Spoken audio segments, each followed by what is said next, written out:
रहमानिर्रहीम। अस्सलाम वालेकुम दोस्तों, क्या हाल चाल हैं? ठीक ठाक हैं, खैरियत से हैं जी जनाब। आज की एक नई वीडियो के साथ हाज़िर खिदमत हैं। इस वीडियो के अंदर आज हम कम्फास की एक डिवाइस है E314, ठीक है। इसकी कन्फिगरेशन आज हम सीखेंगे कि इसकी आपने कन्फिगरेशन कैसे करनी है एक्सेस पॉइंट पर, और इसके अंदर कुछ नए नए फ़ीचर्स हैं, नए नए ब्रिज मोड हैं, उनके बारे में जानेंगे कि इसके अंदर क्या क्या फ़ीचर्स हैं, ठीक है। तो ये फ़िलहाल यूज़ में है हमारी डिवाइस, तो इसकी कन्फिगरेशन जो है ना वो मैं आज करने जा रहा हूँ, और इसके अंदर जो नए नए इन फ़ीचर ऐड किए हैं वो हम सीखेंगे। और दूसरी बात यह है कि ये जो डिवाइस है ये बानिस्बत लोको M2 के मुकाबले अच्छी डिवाइस है। मैं रिकमेंडेड यही करूँगा कि आपको कि ये डिवाइस लें। ये मेरे पास तकरीबन जो है वो 1 साल हो गया चलते हुए से, ठीक है। 1 साल से थोड़ा अर्सा कम होगा, तो ये बहुत ज़बरदस्त चल रही है, ठीक है। तो मैंने सोचा आज इसकी क्यों ना कन्फिगरेशन की जाए और इसको आपको मतलब मैं आपको बताऊं। जो भाई नेटवर्किंग करना चाह रहे हैं उनके लिए मैं यही इतला करूंगा आपको कि ये जो डिवाइस है, अगर आपने लोको M2 लेनी है, लोको M2 के बदले आप इस डिवाइस को ख़रीद लें। ये आपको मिलेगी चाइना से मिलेगी, यानी अली एक्सप्रेस जो शॉपिंग हॉल होता है, शॉपिंग सेंटर है, वहाँ से अली एक्सप्रेस से आप जो है ना वो इसे ख़रीद सकते हैं। तो इसकी प्राइस भी बिल्कुल मुनासिब है। इसकी जो प्राइस है वो तकरीबन 5500 और 6000 के करीब है इसकी प्राइस। ये 5500 और 6000 के करीब आपको मिल जाएगी। तो ये लोको M2 की निस्बत बिल्कुल ज़बरदस्त है। ये बड़ी जो नैनो स्टेशन M2 होती है उसके मुकाबले में है। ये डिवाइस उतना ही जो है वो डाटा गुजारती है और उतना ही जो सिग्नल है वो गुजारती है।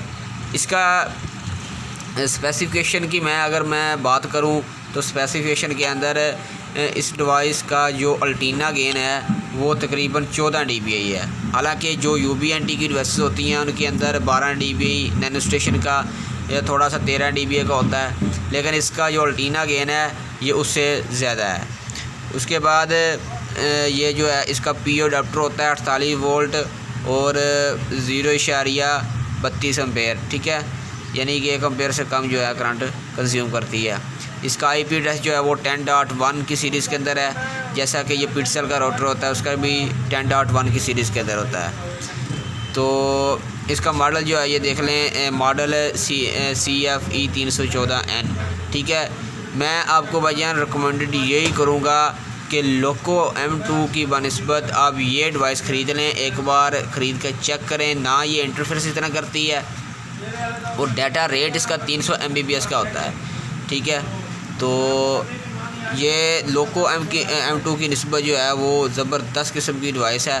300 Mbps है, हालांकि लोको M2 जो है वो 150 Mbps डिवाइस गुजारती है डाटा।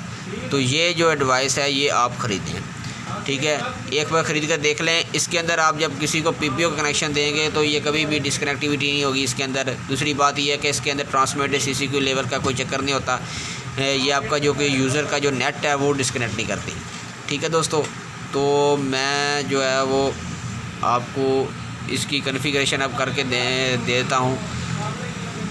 इसकी कन्फिगरेशन आपको सिखाते हैं। इसके अंदर और भी थोड़ा सा मज़ीद मैं इजाफ़ा करता हूँ कि इसके अंदर ये एक पावर का बटन होता है, ठीक है। पावर के बटन के साथ जो है वो आपको ये 2 लाइनें मिल जाती हैं इसकी। एक वैन होती है, एक लैन होती है, आप जिसको बना सकते हैं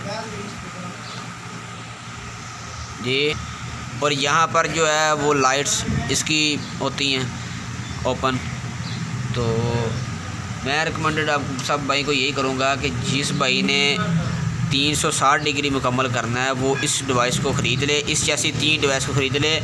ये जो कीमत में मुनासिब है और ये तकरीबन से तकरीबन 15 यूज़र अफोर्ड करती है। 15 यूज़र तक ये डाटा सही भेजती है, ठीक है। 15 यूज़र ये कवर कर देती है ये डिवाइस। आप इसको ख़रीदें एक बार। कम फास्ट की डिवाइस है, कम फास्ट कंपनी वालों की, ठीक है। इसको ख़रीदें और इसको इस्तेमाल करें, इंशाल्लाह आपको जो है वो अच्छा रिज़ल्ट मिलेगा। अभी मैं इसको करता हूँ ऑन और इसकी कन्फिगरेशन करते हैं। और उसके बाद भाईजान ये इसका है PO अडाप्टर, ये देख लें, ये इसका PO अडाप्टर है। तो ये उस तरह से ही है जैसे ये लोको M2 वगैरह का होता है ना पी अडाप्टर, उस तरीके के साथ। ठीक है, इसका पी अडाप्टर है, इसके साथ ये 1 मीटर की केबल होती है। अब हम इसको जो है वो ऑन करते हैं और इसके अंदर तार लगाकर जो है इसकी कॉन्फ़िगरेशन करते हैं। ठीक है दोस्तों, तो ये इसके अंदर इन्होंने लिखा हुआ है, देख रहे हैं आप, एक साइड पर लिखा होता है POE और दूसरी साइड पर लिखा होता है LAN।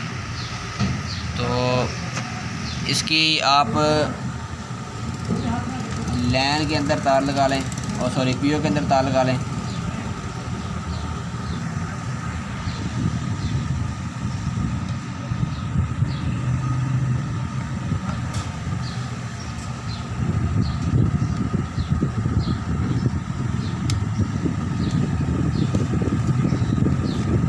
ठीक है दोस्तों, ये इसकी POE के अंदर तार लग गई।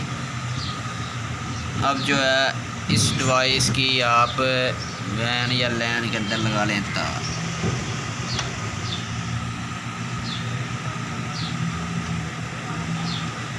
ठीक है, इसे मैं करता हूँ अभी ऑन।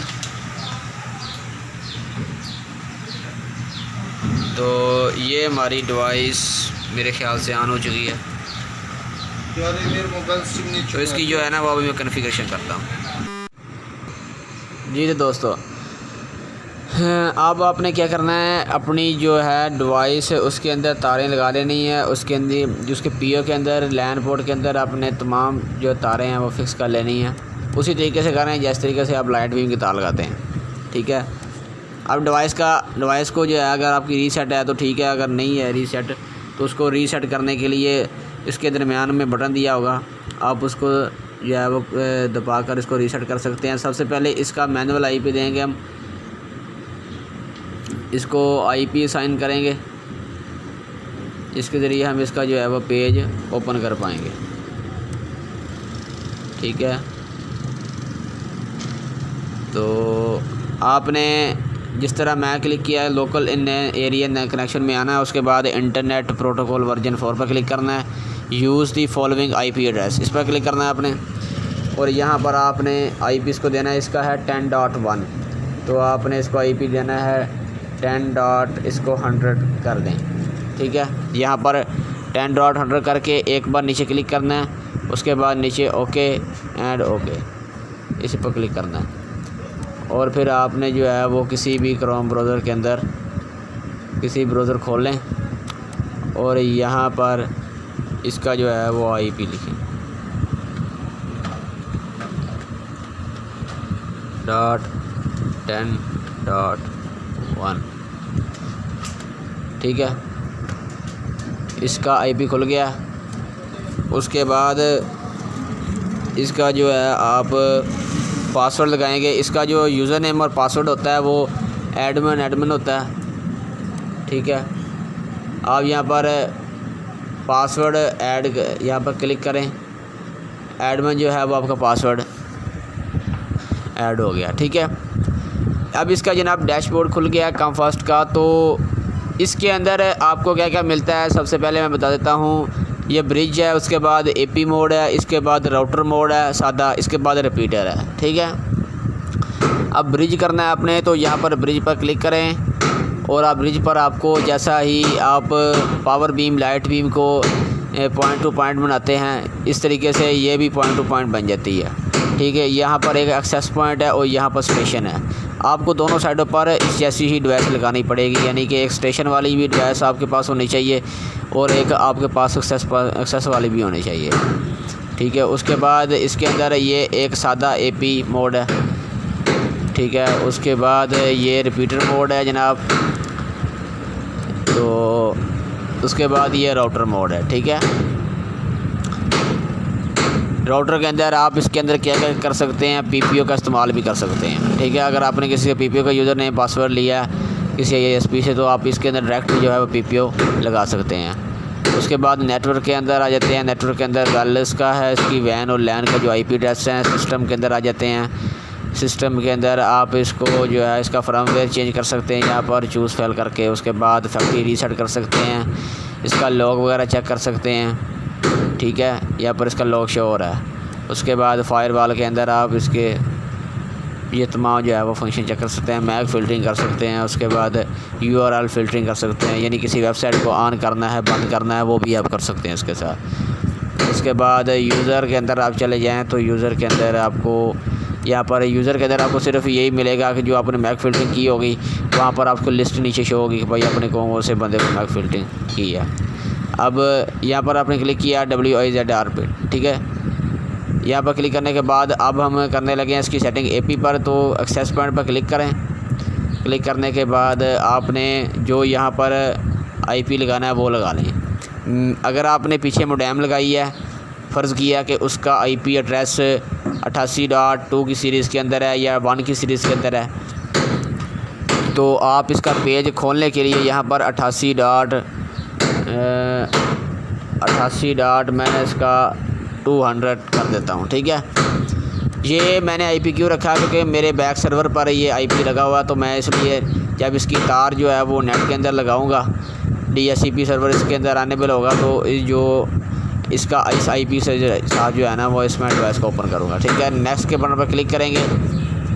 उसके बाद यहाँ पर है, यहाँ पर कम्फास लिखा हुआ, यहाँ पर अपना नेम लिख सकते हैं, लोकल SSID। मैं यहाँ पर अपना नेम लिख देता हूँ अतीक, ठीक है। यहाँ पर अगर पासवर्ड आपने लगाना है डिवाइस को तो पासवर्ड लगा सकते हैं 800 का। उसके बाद नीचे है 40 मेगाहर्ट्ज़ और 20 मेगाहर्ट्ज़, जिस बैंडविड्थ पर आपने चाहें जो भी आपने इस्तेमाल करनी है वो कर सकते हैं। बेहतर होती है 20 मेगाहर्ट्ज़ इन डिवाइसेस के अंदर। वैसे अगर आपने 40 मेगाहर्ट्ज़ भी करनी है तो ये कुछ मोबाइल जो आते हैं वो सही तरह से इस पर चलते नहीं है, सपोर्ट नहीं करते। 20 मेगाहर्ट्ज़ रहने दें। उसके बाद आप कंट्री या नीचे कंट्री आप जो है वो सेलेक्ट कर लें, USA। इसमें बेहतर जो कंट्री है मैं आपको बता देता हूँ, इसके अंदर आप चाइना ही रहने दें कंट्री। उसके बाद इसके अंदर चैनल भी मैं आपको बता देता हूँ कि जो ज़बरदस्त काम करता है चैनल। इसके अंदर 10 जो है ना 2457 जो मेगाहर्ट्ज़ है ना, ये वाला चैनल 10 नंबर वाला जो चैनल है वो सही इसमें काम करता है, ठीक है। अब इसकी जो पावर है वो 100% है, ठीक है, मुकम्मल पावर है। इसकी जो रेंज है यानी कि सिग्नल देने की रेंज थोड़ी सी हम इसको ज़्यादा कर देते हैं यहाँ पर 6 किलोमीटर तक। उसके बाद फिनिश के बटन पर हम क्लिक करते हैं, ठीक है दोस्तों। तो हमारी जो सेटिंग है वो अभी अप्लाई हो रही है, तो कुछ देर वेट कीजिएगा। हमारी जो है सेटिंग थी वो एक्सेस मोड पर जो है वो हो चुकी है। अब इस पर जो है हम तार अब मैं लगाता हूँ इसकी, तो तार लगाते हैं इंटरनेट की और इसके अंदर देखते हैं कि नेट चला हमारा कि नहीं चला।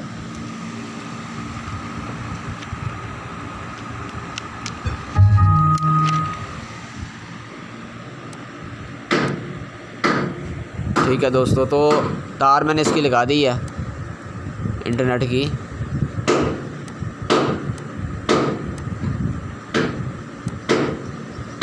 तो यहाँ पर आप इसका 88.200 लिखकर इसका IP और इस पेज को आप ओपन करें इसके।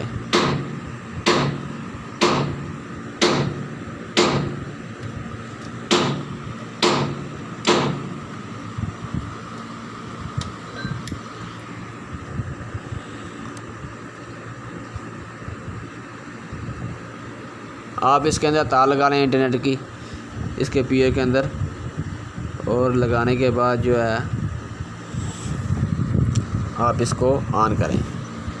मैं अभी इसको ऑन करने लगा हूँ। तो अभी मैं जब इसकी तार उतारूँगा तो मेरे जो है वो कंप्यूटर से जो है वो तार इसकी अनप्लग हो जाएगी और आपको पता नहीं चल पाएगा। तो इसकी इसलिए मैं तार लगा रहा हूँ अभी इसके PA के अंदर।